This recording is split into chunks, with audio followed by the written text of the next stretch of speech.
లోకమునకు తానెత్తించెను, దేవుడు మనలను ప్రేమించెను. ఈ లోకమునకు తానెత్తించెను, పాపాత్ములమైన మన కొరకై ఆ సిలువలో యేసు మరణించెను. పాపాత్ములమైన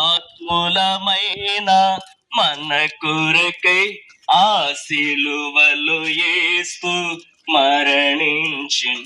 యేసు అందరికి ప్రభువు, యేసు లోకరక్షకుడు. లోకము ఆకాశము మారిన నిత్యముండును క్రీస్తేస్తు. యేసు అందరికి ప్రభువు,